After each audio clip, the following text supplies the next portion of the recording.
শ্বশুর ফাদার, হ্যাঁ আপনি কি বিয়ে করেছেন? মহাজালা। আরে বিয়া না গেলে তোরটা আসলো কই থেকে? কারে বিয়ে করেছেন? শাউরি রে, তো ঘরে ঘরে আত্মীয় হয়ে গেল না, বাইরে বিয়ে করলে তো একটা নতুন আত্মীয় বাড়তো। ওরে আল্লাহ রে, তুই চুপ কর চুপ কর। শ্বশুর ফাদার, হ্যাঁ এই যে এত বড় নদী, হ্যাঁ। ওই যে দেখি বিল, তা কি ডাকাটি ছিল? তোর বাপ কাটিছিল। এত মাটি ফেলেছিল কেন? আমি খাইছিলাম রে, আমি খাইছিলাম। দাঁতে কিস কিস করে নাই বালু মাটি? ওরে আল্লাহ রে, তোর বাইরে আমি দাঁত ভাঙিয়ে দিব কই দিলাম। হ্যাঁ দাঁত ভেঙে ফেলালে আমি শ্বশুর বাড়ি যাই, এই গোস্ত চাঁদা খাবো কিরাম করে? ওরে আল্লাহ। এখন তোমার হলো শ্বশুর ফাদার কি হাসতেছেন? না না না, আমি কাশতেছি। আমি আসছি হাসতেছেন। এই ভিতরে আমার কাছে আমার বিয়ে বিয়ে আমি ছাই খাইছি ছাই। ছাই খাতে গেলেন কিসের জন্য?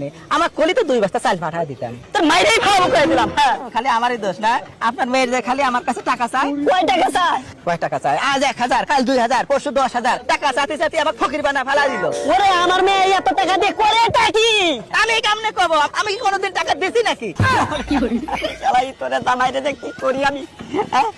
এই রে বাপ, আল্লাহ তুমি আমারে উঠায় নাও। দেশের শ্বশুর সমাজের বলি, মেয়েকে বিয়ে দেওয়ার আগে জামাইয়ের সাথে মেয়ের মানাই কিনা, জামাই বুকা কিনা, এই সব কিছু দেখে তারপরে তোমরা তোমাদের মেয়েরে বিয়ে দিও। শ্বশুর ফাদার কি যাত্রা করতেছেন?